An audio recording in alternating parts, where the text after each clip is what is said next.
আমি মুসলিম চিররণবীর, আমি মরণকে করি না ভয়, মরলে শহীদ বাঁচলে গাজী, আমার উভয় সমান। আমার জেল যতটুকু সেও ততটুকু, বাইরে যতটুকু ভিতরে ততটুকু, জেলে যতটুকু সেলে ততটুকু, বাহিরে যতটুকু ভিতরে ততটুকু। আমি মুসলিম চিররণবীর, মরণকে করি না ভয়। জাল হক এসেছে সত্য, ওয়াজাহাকাল বাতিল চলে গেছে মিথ্যে। ইন্নাল বাতিলা নিশ্চয় মিথ্যে, কানা জাহুকা চিরদিন মিথ্যে। এবার আসেন একটু হুজুরের অবস্থা। হুজুরের অবস্থা বড় জটিল। সামাজিক জাহেলিয়াতের চেয়ে হুজুরের অবস্থা অনেক অনেক অনেক বেশি কঠিন। যন্ত্র চলছে। আরে সংসদ ভবনের মমতাজ বেগম ডুবি তবলা দিয়ে জিকির করে, আশ্চর্য। আর কোরআন নাকি 30 পারা নয় 90 পারা। 30 পারা হচ্ছে জাহেরি আর 60 পারা হচ্ছে বাতিনি। এরই নাম হচ্ছে ধর্মীয় জাহেলিয়াত। একে ঠেকাবে কে? এই জন্য আপনাকে বলি, এই হিফজখানা বন্ধ করতে হবে। যেখানে কোরআন হাদিস শিক্ষার ব্যবস্থা আছে সেখানে হিফজখানা খুলতে হবে। এই ছেলেটাকে আপনি কেন হাফেজ করলেন? এর বয়স হচ্ছে 16 বছর। মাথায় একটা উঁচু টুপি দিয়েছে, তার উপর একটা রুমাল দিয়ে মানুষের বাড়িতে মিলাদ করে বেড়াচ্ছে, কোরআন মাজিদ পড়ছে আর ভালো কিছু খাবার দিচ্ছে, 200 টাকা পকেটে দিয়েছে। একবারে খুশি হয়ে গেছে, চিৎকার করে আমার বাপের নামে দোয়া করে চলে আসলো। এ জাতি কি করতে পারে? যে চলিসা করে বেড়াই, যে কুলখানি করে বেড়াই, যে মানুষের দোকান উদ্বোধন করে, আপনার উদ্বোধন করে কোরআন মাজিদ পড়ে, যে মানুষের বাড়ি উদ্বোধন করে কোরআন মাজিদ পড়ে, সে হাফেজ দিয়ে কি হবে? সেই হিফজখানা বন্ধ করতে হবে। এই সামাজিক জাহেলিয়াত, এই ধর্মীয় জাহেলিয়াতের জন্য এই 3 নম্বর শ্রেণীর ছেলে দিয়ে হবে না। একেবারে বলিষ্ঠ কণ্ঠের, একেবারে নির্ভীক সেনা, যার অন্তরে কোনো ভয় ভীতি থাকবে না, যার বিদ্যের সামনে পৃথিবীর কোনো বিদ্যা টিকবে না। জাকির নায়কের মতো পৃথিবীর কোনো বিদ্যা তার সামনে টিকবে না, এবং নির্ভীক সেনা হবে। আমি মুসলিম চিররণবীর, মরণকে করি না ভয়, মরলে শহীদ বাঁচলে গাজী। এই কণ্ঠ নিয়ে যে মাঠে নামবে, সেই জাতির উপকার করতে পারে, সেই এই সামাজিক কুসংস্কার বন্ধ করতে পারে, সেই এই ধর্মীয় কুসংস্কার বন্ধ করতে পারে। তাছাড়া এইসব হাফেজ দিয়ে কাজ হবে না। এ তো মানুষের দোকান উদ্বোধন করে, এ তো মানুষের বাড়ি উদ্বোধন করে। এর দ্বারা শরীয়তের কি আশা করা যেতে পারে? শুনুন, ওই পশ্চিম দিকে গাধাতে ইট বহে। গাধাতে কি বহে? ইট বহে। ভ্যান যেখানে যেতে পারে না, গাধা সেখানে যেতে পারে। অনেকগুলি ইট আপনি গাধার উপরে চাপিয়ে দিয়েছেন, এরপরে যেখানে নামাতে হবে সেখানে গাধা চলে গেল। এবার আপনি কি করেছেন? আপনি বইয়ের দোকানদার, অনেকগুলি কোরআন মাজিদ তার উপরে তুলে দিয়েছেন। ও চলে গেল আপনার কোরআনের দোকানে। তো গাধা কি জানতে পারলো যে এখন কোরআন না ইট? ও তো জানতে পারলো না যে আমার পিঠে কোরআন আছে না ইট আছে। তো যেই ব্যক্তি শুধু কোরআন মুখস্থ করলো, দাওয়াত খেয়ে বেড়ালো, এ তো বুঝতে পারলো না যে কোরআন, এই কোরআনের ভিতরে আছে জাল হক এসেছে সত্য, ওয়াজাহাকাল বাতিল চলে গেছে মিথ্যে। ইন্নাল বাতিলা নিশ্চয় মিথ্যে, কানা জাহুকা। এই দেশের জাহেলিয়াতকে লাথি মেরে ডুবিয়ে দিতে চাই, এই দেশের অন্যায়কে যে কোনো মূল্যে উৎখাত করতে চাই। আল্লাহ, তুমি বড় দয়াবান, তুমি বড় রহমান, তুমি বড় ক্ষমাশীল, তুমি বড় শক্তিশালী। তোমার শক্তির দরবারে আশাধারী হয়ে বলছি, আমি বন্ধা হলে কি হবে? আমার স্ত্রী বন্ধা হলে কি হবে? আমার বয়স 80 হয়েছে, তাতে কি হবে? আমার স্ত্রী বন্ধা হলে কি হবে? এমন একটি ছেলে তুমি দান করো, যেই ছেলে এরকম বিদ্যা অর্জন করবে এবং যে কোনো অন্যায়ের বিরুদ্ধে লড়ে পড়বে, জেল সুলি ফাঁসির 5 পয়সা দাম দিবে না। এরকম ছেলে একটা তোমার দরবারে দাবি রেখে সামনের দিকে আগাচ্ছি। আলেমদের অবস্থা।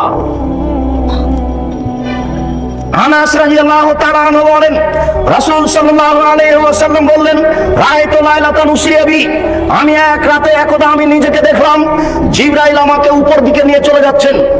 আমাদের নবী বলছেন, জিবরাইল একদা আমাকে উপর দিকে নিয়ে চলে যাচ্ছেন।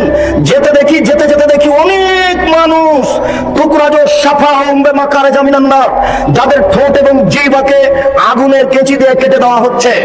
আমি বললাম, জিবরাইল মান হাউলাই, এরা কারা? হায় হায়, যাদের ঠোঁট এবং জিহ্বাকে আগুনের কেচি দিয়ে কেটে দেওয়া হচ্ছে, এরা কারা? তখন জিবরাইল আলাইহিস সালাম বললেন, হাউলাই খুতুবাউ মিন উম্মাতিক, এরা হচ্ছে আপনার উম্মতের বক্তা, যারা বক্তৃতা করে বেড়ায়, তাদের ঠোঁট এবং জিহ্বাকে আগুনের কেচি দিয়ে কেটে দেওয়া হচ্ছে। বারবার বলছে কোরআন শরীফ, অথচ কোরআন শরীফ হবে না, কি হবে? কোরআন মাজিদ। তাহলে বক্তা দিয়ে কি হতে পারে? কোরআন মাজিদের শেষে যে দোয়া আছে 1 পৃষ্ঠা, সেটাও মানুষ রচিত। তাহলে আলেম দিয়ে কি হতে পারে? কোরআন তেলাওয়াত শেষে সাদাকাল্লাহুল আজিম বললে এই আলেম দিয়ে কি হতে পারে? যে ব্যক্তি মানুষের মতামতকেই বলে চূড়ান্ত, সেই ব্যক্তি দিয়ে কি হতে পারে? আল্লাহ রাসূল বলছেন, আমি দুনিয়া থেকে চলে গেলাম, দুটি জিনিস রেখে গেলাম, কোরআন এবং আমার হাদিস। কি করে ব্যক্তির কথা এখানে আসতে পারে? বড় হুজুরের কথা কি করে আসতে পারে? পীর সাহেবের কথা কি করে আসতে পারে? বুজুর্গানের দিনের কথা কি করে আসতে পারে? পৃথিবীর কোন মানুষের কথা গ্রহণীয় হবে না, শুধুমাত্র একজন মানুষের কথা গ্রহণীয় হবে, যার নাম মুহাম্মদ সাল্লাল্লাহু আলাইহি সাল্লাম। তিনি বলছেন, শোনো, লাউ কানা মূসা হাইয়ান, আজ যদি মূসা আলাইহিস সালাম জীবিত হন, পীর সাহেব তো দূরের কথা, বড় হুজুর তো দূরের কথা, বুজুর্গানের দিন তো দূরের কথা, এখন যদি মূসা আলাইহিস সালাম জীবিত হন, তারাক্তুমুনি, যদি তোমরা আমাকে ছেড়ে দাও, লাত্তাবাতুমুহ, আর তোমরা যদি মূসাকে গ্রহণ করো, তাহলে তোমরা লাযালালতুম, ভ্রান্ত হয়ে যাবে, তোমাদেরকে জাহান্নামে যেতে হবে। তোমার পীর সাহেব তো দূরের কথা, বুজুর্গানের দিন তো দূরের কথা, এখন যদি মূসা আলাইহিস সালাম জীবিত হন, মূসা, আর তোমরা যদি আমাকে ছেড়ে দিয়ে মূসাকে মানো, তাহলে তোমাদের সবাইকে জাহান্নামে যেতে হবে, কেউ টিকতে পারবে না। তাহলে আপনার পীর সাহেব, বুজুর্গানের দিন কোন ব্যক্তির এখানে প্রশ্নে আসে না, মাত্র একজন মানুষের কথা চলবে, যার নাম মুহাম্মদ সাল্লাল্লাহু আলাইহি সাল্লাম। ওসামা ইবনে যায়েদ রাদিয়াল্লাহু তাআলা আনহু বলেন, রাসূল সাল্লাল্লাহু আলাইহি সাল্লাম বলেন, ইজা ইয়াউমুল কিয়ামা বিরাজুলিন ইউলকা ফিন্নার, বিচারের মাঠে একজন লোককে নিয়ে যাওয়া হবে, এরপরে জাহান্নামে নিক্ষেপ করা হবে। কান্দালে কাতাবহু ফিন্নারে, সেই ব্যক্তি জাহান্নামে যাওয়ার সাথে সাথে নারী ভুঁড়ি তার বের হয়ে ঝুলতে থাকবে। ওয়ায়াথানু ফিহা কাতাহানিল হিমারে বেরাহাহু, ও তার নারী ভুঁড়ির চতুর্দিকে ঘুরতে থাকবে জাহান্নামে, যেইভাবে গাধা তার রাহাটের চতুর্দিকে ঘুরতে থাকে। এই কথা আপনি ভালোভাবে বুঝতে পারবেন না। গরুর পায়ে ধান মারা দেখেছেন কি? গরু যেমন ধানের উপরে ঘুরে, ওইভাবে মাওলানা সাহেব তার নারী ভুঁড়ির চতুর্দিকে ঘুরবে। ফায়াস্তামু আলাইহি আহলুন নার, জাহান্নামীরা সেখানে জমা হয়ে বলবে, মালাক, হুজুর কি খবর? হুজুর আপনার অবস্থা কেন এরূপ? তা'মুরুনা বিল মারুফ ওয়া তানহাউনা আনিল মুনকার, আপনি তো আমাদেরকে ভালো কাজের আদেশ করছিলেন, মন্দ কাজের নিষেধ করছিলেন, তা আপনি কেন জাহান্নামে? আপনার অবস্থা কেন এরূপ? তখন মাওলানা সাহেব বলবেন, কি বলি, আমরুকুম বিল মারুফ ওয়া লা আতিহি, আমি ভালো বলেছি, ভালো করিনি যে। আমি মন্দ থেকে নিষেধ করেছি আর নিজেই মন্দ করেছি। চুক্তি ছাড়া হুজুরের বক্তব্য চলে না। হুজুর বক্তব্য এখানে ঠিকই দেন, আর মেয়ে ঠিকই ঢাকা বিশ্ববিদ্যালয়ে পড়ে ফতোয়া গায়ে দিয়ে। আরে 4 মাসের চিল্লাই চলে গেছে হুজুর গো, আহাল পরিবার কার হাতে জিম্মে দিয়ে চলে গেছে। স্ত্রী ঠিকই নগ্ন হয়ে ঘুরে বেড়াচ্ছে, মেয়ে ঠিকই কলেজের মাঠে ঘুরছে, আবার উনি লন্ডনে গিয়ে তাসবিহ টিপছে। দেখেন আশ্চর্য ধর্ম। আপনি এদেশের নেতা নেত্রীর ধর্ম দেখে অবাক হচ্ছেন, আপনি দেখেন হুজুরের ধর্ম আশ্চর্য। আমরা নেতা নেত্রীর ধর্ম দেখে আশ্চর্য হই যে নেতা নেত্রী কবরের পাশে দাঁড়িয়ে হাত তুলে দোয়া করছে। আরে নেতা নেত্রী নারী পুরুষ তো আছে, হিন্দু হাত তুলে আছে। তাহলে ধর্মকে মজাক করা হচ্ছে। এটা ধর্ম কিছু না, একটা হাতের মজা, একটা নিজের ব্যাপার। ঠিক নেতা নেত্রীর যেমন নিজের ব্যাপার, এই চিল্লার হুজুরের তেমন নিজের ব্যাপার। ওইখানে গিয়ে তাসবিহ টিপে, আর এইখানে মেয়ে বিশ্ববিদ্যালয়ে পড়ে। আশ্চর্য। আল্লাহ রাসূল বলছেন যে তোমার উপরে তোমার স্ত্রীর 5টা জিনিস রাখলাম। এই শোনো, তোমার উপরে তোমার স্ত্রীর 5টা জিনিস রাখলাম। 1, যে মানের খাচ্ছ সে মানের খাওয়াবা। 2, যে মানের পড়ছো সে মানের পড়বা। 3, কখনো কটু কথা বলবা না। 4, কখনো মুখের উপরে মারবা না। 5, তুমি তোমার বাড়ি ছাড়া তাকে কোথাও যেতে দিবা না, তোমার বাড়ি ছাড়া কোথাও তুমি তাকে থাকতে দিবা না। এটা স্বামী মানে ক্ষমতা। স্বামী মানে ক্ষমতা। চাচির বাড়ি যেতে পাবে না, খালার বাড়ি যেতে পাবে না, ফুফুর বাড়ি যেতে পাবে না, মায়ের বাড়ি যেতে পাবে না। যেতেই যদি হয় তাহলে 3 দিনের বেশি থাকতে পাবে না। 3 দিন থাকলে আপনাকে সাথে থাকতে হবে। 3 দিনের বেশি থাকলে সাদকা হয়ে যাচ্ছে, ওটা আপনাকে খরচ দিতে হবে, টাকা আপনাকে দিতে হবে। 3 দিনের পরে যেটা আপনার শ্বশুর বাড়িতে খাবে ওটা সাদকা, অতএব 3 দিনের পরে চলবে না। মেহমানি 3 দিনের বেশি চলে না। শুনুন, আপনার বাড়ি ছাড়া আপনার স্ত্রী কোথাও থাকতে পারে না। তো বাজারে আছে যে আপনি মরেছেন এই জন্য, আপনার বড় ছেলে মারা গেছে এই জন্য আপনার স্ত্রী বাজারে আছে। বাজারে যাবে কেন? ও তো নারী, ও তো বাড়ির জিনিস। ওকে আল্লাহ রাসূল ঘেরে রাখতে বলছেন, ওকে আল্লাহ রাসূল ঢেকে রাখতে বলছেন, ওকে আল্লাহ বাড়িতে থাকতে বলছেন। আল্লাহ তাআলা বলছেন, ওয়াকারনা ফি বুয়ুতিকুন্না ওয়ালা তাবাররাজনা তাবারুজাল জাহিলিয়াতিল উলা, হে মুসলিম মহিলা, তোমরা বাড়িতে থাকো। বন্যতার যুগে, বর্বরতার যুগে, অসভ্যতার যুগে নারীরা যেভাবে প্রদর্শনী দিয়ে চলতো সেইভাবে তোমরা চলো না। এটাই হচ্ছে বন্যতা, এটাই হচ্ছে বর্বরতা, এটাই হচ্ছে অসভ্যতা। অতএব আপনি বাড়ি রেখে কোথায় যাবেন? 5টা জিনিস আপনার উপরে জরুরি জিম্মেদারি। আপনি বাড়ি থেকে চলে যাচ্ছেন, এটা হচ্ছে আলেম মানুষ হিসেবে আপনার একটা দুর্গতি আসার প্রমাণ। শুনুন, আবু হুরায়রা রাদিয়াল্লাহু তাআলা আনহু বলেন, অন্য এক বর্ণনায় সামরা ইবনে জুনদুব রাদিয়াল্লাহু তাআলা আনহু বলেন, আল্লাহর নবী বলছেন, আমার দুই হাত ধরে জিবরাইল এবং মিকাইল টেনে নিয়ে যেতে লাগলেন। যেতে যেতে দেখি একটা লোক এইভাবে চিঠে শুয়ে রয়েছে, পাশে একটা লোক দাঁড়িয়ে আছে, তার হাতে একটা বড় পাথর রয়েছে। দেখো বেইরাসাউ, এই পাথর দিয়ে তার মাথাকে ভেঙে চৌচির করে দিচ্ছে। ভাইজা যারা বাহু কাদা দাহাল হাজারো ফান্তালাকে এলাইহে, মারার সাথে সাথে মাথা ফেটে একবারে চৌচির হয়ে যাচ্ছে, আর পাথরটা ছিটকে দূরে চলে যাচ্ছে। এই লোকটি আবার পাথর আনতে যাচ্ছে, পাথর আনতে না আনতেই মাথা ঠিক হয়ে গেছে, আবার মারে, আবার চৌচির হয়, পাথর দূরে চলে যায়। আল্লাহ রাসূল বললেন, জিবরাইল মা হাজা, একই দৃশ্য, একে যার মাথাকে এভাবে চৌচির করে দেওয়া হচ্ছে, ফাটিয়ে দেওয়া হচ্ছে। তখন জিবরাইল বললেন, হুয়া আলেম, উনি হচ্ছেন মাওলানা মানুষ, কোরআন হাদিস জানতেন কিন্তু সে অনুযায়ী চলতেন না, এই জন্য তার মাথাকে ভেঙে চৌচির করে দেওয়া হচ্ছে। পৃথিবীর কোন পাপীকে মেরে তার মাথা ফাটিয়ে দেওয়া হবে না, পৃথিবীর কোন পাপীর এই ঠোঁট এবং জিহ্বা আগুনের কেচি দিয়ে কেটে নেওয়া হবে না, পৃথিবীর কোন পাপীর ঠোঁট এবং জিহ্বাকে আগুনের কেচি দিয়ে কেটে দেওয়া হবে না, পৃথিবীর কোন পাপীর মাথাকে এই পাথর দিয়ে ফাটিয়ে দেওয়া হবে না, চৌচির করে দেওয়া হবে না। এটা হচ্ছে শুধু হুজুরের কাজ। শুনুন, রাসূল সাল্লাল্লাহু আলাইহি সাল্লাম বলছেন, একুনু মিন বাদি আইম্মা, আমার পরে কতগুলি আলেম ওলামা আসবে, আমার পরে কতগুলি আলেম ওলামা আসবে, আমার পরে কতগুলি আলেম ওলামা আসবে, ইস্তান্নুনা বিগাইরি সুন্নতি, যারা আমার সুন্নাত ছেড়ে দিয়ে অন্য সুন্নাত গ্রহণ করে বলবে এটাই রাসূলের সুন্নাত, যারা আমার সুন্নাত ছেড়ে দিয়ে অন্য সুন্নাত গ্রহণ করে বলবে এটাই রাসূলের সুন্নাত। আশ্চর্য, আল্লাহ রাসূল 23 বছর জীবনে, আল্লাহ রাসূল 23 বছর জীবনে, আল্লাহ রাসূল 23 বছর জীবনে কয়েক হাজার ওয়াক্ত নামাজ পড়িয়েছেন। কোন একদিন ইকামতের পরে না বলে নামাজ শুরু করেছেন, কিছু না বলে নামাজ শুরু করেছেন, এটা জীবনেও ঘটেনি। তিনি আগে বলেছেন, সাউ সুফুফাকুম, কাতার সোজা করুন, ওয়াতারাসু, প্রাচীরের মতো হয়ে দাঁড়ান, শুদ্ধু খেলালাকুম, তোমাদের আপনাদের ফাঁকা বন্ধ করুন।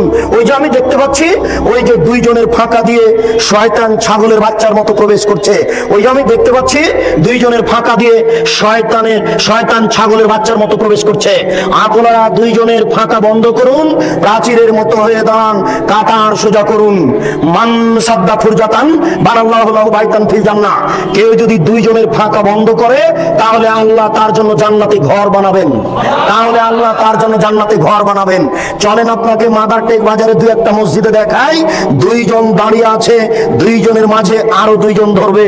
চলেন আপনাকে বাইতুল মুকাররমে দেখাই, কোন কোন জায়গাতে দুইজনের মাঝে আরো 10 জন ধরবে।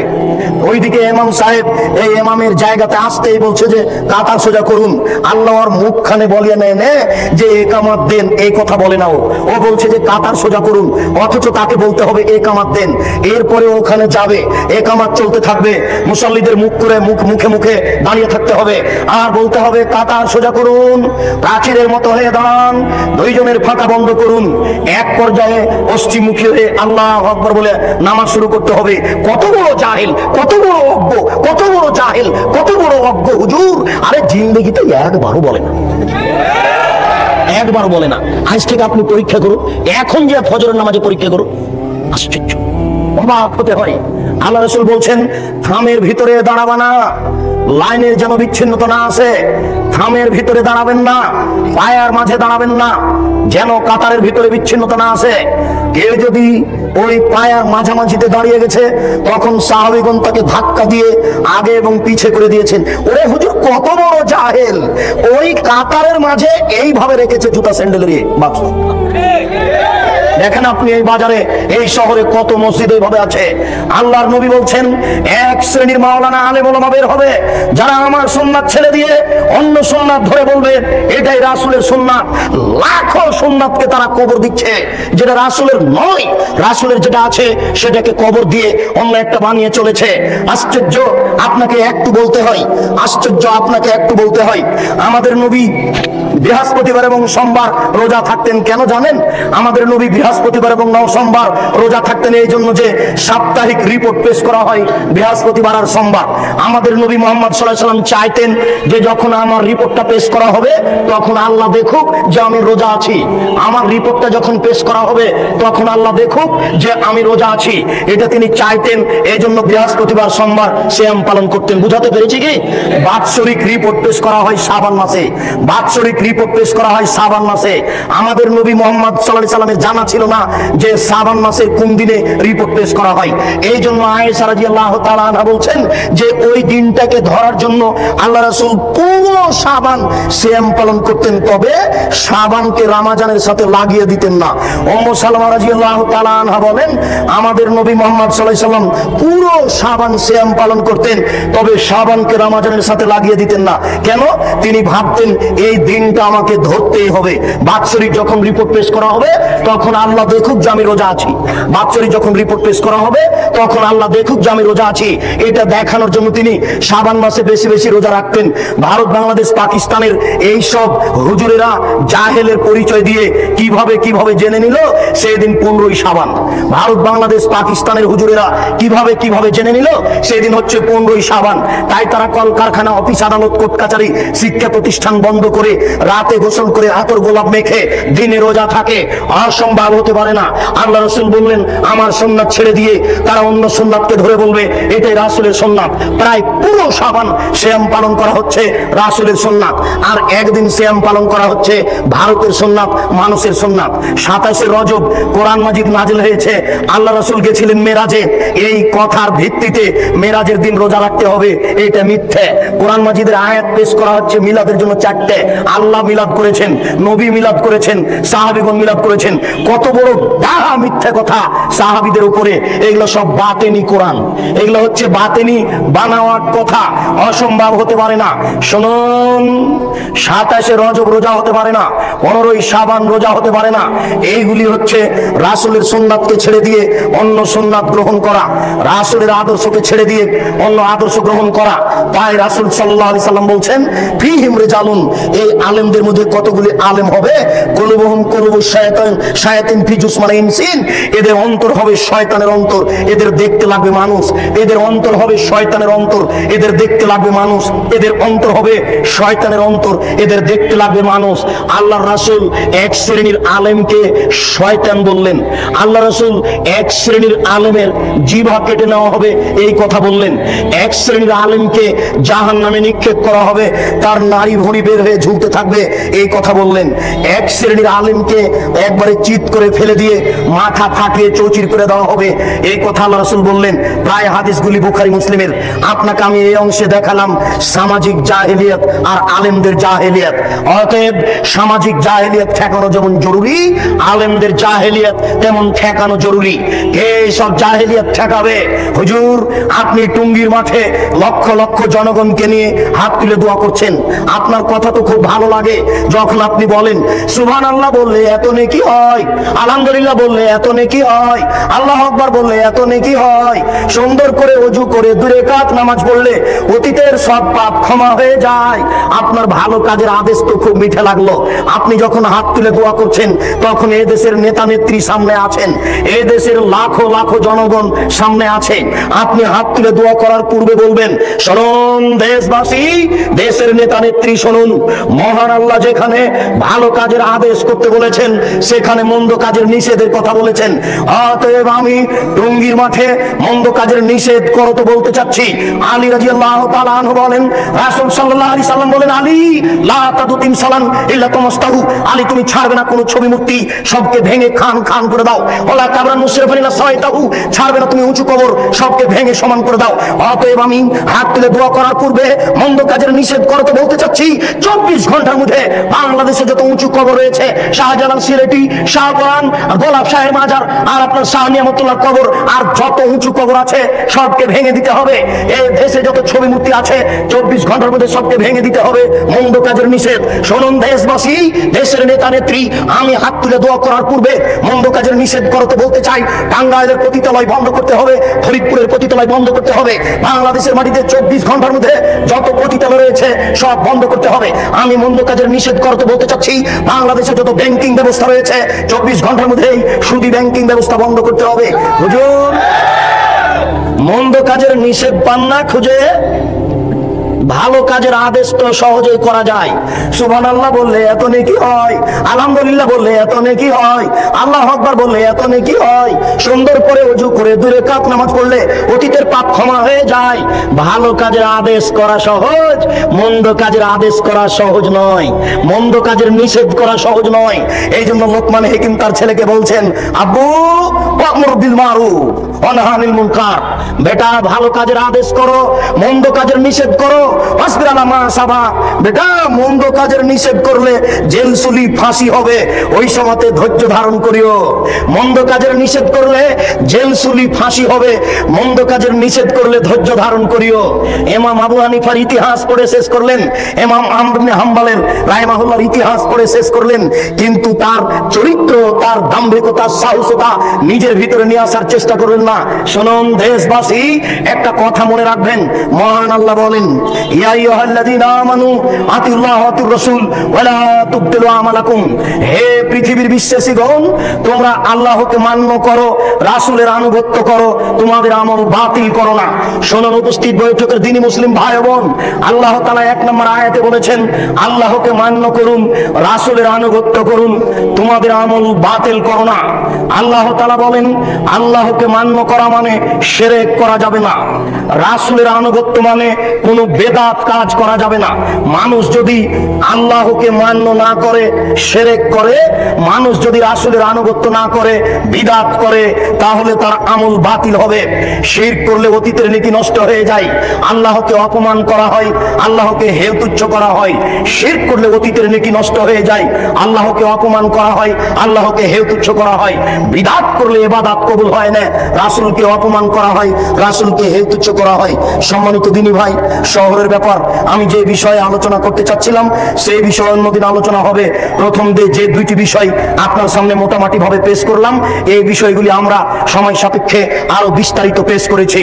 সেইগুলো ইন্টারনেটের মাধ্যমে এবং অন্যান্য মোবাইলের মাধ্যমে বা ইসলামিক টিভিতে সপ্তাহে 1 দিন মঙ্গলবার আর পিস টিভিতে সপ্তাহে 3 দিন, এইসব দিনগুলিতে এই বিষয়গুলি বিস্তারিত জেনে নেওয়ার চেষ্টা করুন। এই দাওয়াত দিয়ে আজকের সংক্ষিপ্ত আলোচনা এখানেই শেষ করতে বলছি। আল্লাহ, আমাদের যারা মারা গেছে তুমি তাদের কবরের শাস্তি মাফ করো, আমরা যারা অসুস্থ তাদের তুমি আরোগ্য দান করো, আমরা যারা বেঁচে আছি তুমি তাদেরকে তোমার রাসূলের পদ্ধতি অনুযায়ী চলার তৌফিক দান করো। এই দাবি, এই দাওয়া তোমার দরবারে রেখে আজকের সংক্ষিপ্ত আলোচনা এখানেই শেষ করছি। সুবহানাকা আল্লাহুম্মা ওয়া বিহামদিকা আশহাদু আল্লা ইলাহা ইল্লা আনতা আস্তাগফিরুকা ওয়া আতুবু ইলাইক।